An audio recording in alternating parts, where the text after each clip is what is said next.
कशी काय पडली ग फुट, तुझ्या विना जाऊ मी कुठ.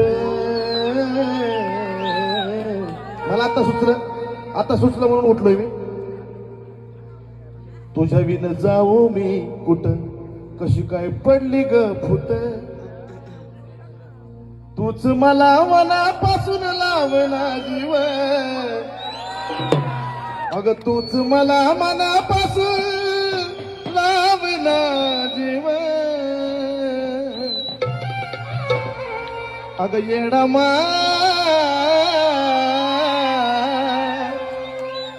तुझ्या मला घरट्यात ठेव.